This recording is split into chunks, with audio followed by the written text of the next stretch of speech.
Hey, Allison Verhalen here, and today I'm talking about your call to action.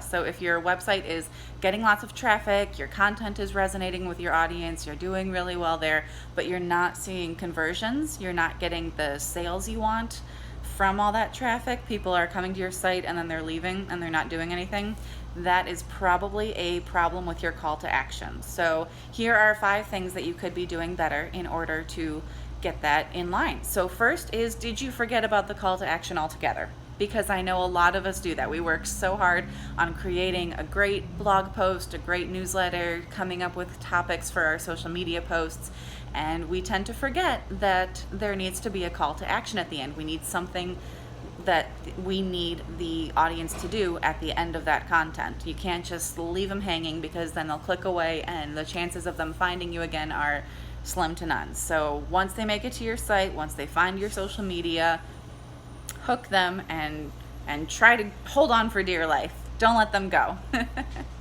So first of all, don't forget the call to action. Second is, make sure the call to action is in the right place. So I know retailers, for example, certain retailers, if they're at a certain price point, they have the right certain audience. If it works for them, they can put a buy button directly on social media, and that works for them, and that's great.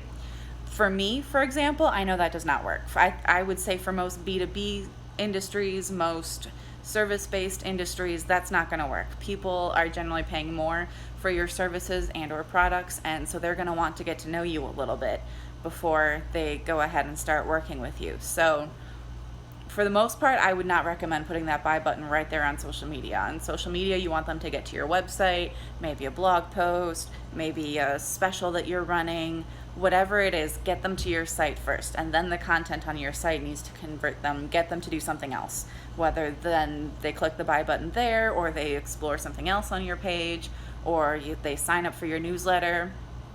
Everything needs a call to action. Every piece of content needs a call to action, because without a call to action, it's not content marketing, it's just content, and that's why you're not going to see the conversions. So there's that. And then third is, are you missing opportunities? Because a lot of us, like I said, every content needs a call to action at the end, but not necessarily at the end. Sometimes it makes more sense to put a call to action in the middle, especially say for a blog post. If you're working on something, if you talk about something that relates specifically to what you do, a particular service or product that you offer, if you're talking about that in the middle of your blog post, then it makes sense to say, hey, by the way, if you need this, or if you need help with this, we just happen to have this thing right here that can help you out with that. So always put the call to action at the end, but sometimes include another call to action in the middle. It's okay to have multiple calls to action in one piece of content if it's long enough and you're not just like inundating your audience with give me money. Just keep it to 2, maybe 3.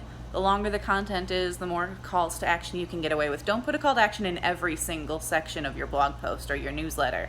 But if it makes sense, if it's relevant to the topic that you're talking about, right then and there, then put it right there, right in the part of the content where it is most addressing their particular pain point that just happens to match with something that you can offer them that solves that problem for them. So make sure you're not missing out on opportunities.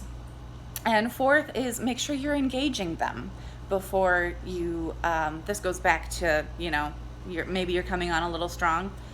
Depending on the industry that you're in, you might want to get in front of them a few times, get to know them, let them get to know you, have them like or comment on your stuff, and then you can like or comment on their stuff. Get a conversation going. Don't just make it all about the buy right away. Try and build a relationship with them as much as you can. And the more you can do that, the more you gain their trust, and then the more likely they are to buy from you. So don't always go for the sell right away. Go for the relationship, and then the sell can come later. And finally, if you're doing all of that and none of it is working, go back to studying your audience. Maybe your audience isn't exactly who you thought they were. Maybe their pain points aren't where you thought they were. Maybe their pain points have changed, because that happens too. Things change and people change and our situations change as we grow and develop. And so maybe what you thought was really hurting them is not hurting them anymore. Maybe there's something else that popped up. So research your audience. Always, always, again, engage in conversation with them as much as you can. Ask them questions directly. Put out questions in your newsletter, in your social media posts. Just ask them, what are your pain points? What is working for you? What is not working for you? How can I help? And you might find out that your audience isn't who you thought they were, or their pain points aren't what you thought they were. So you can use that information to tweak your content and your call to action, because the call to action has to be powerful enough to motivate them. Those are my tips for this week. Have a great week and happy marketing.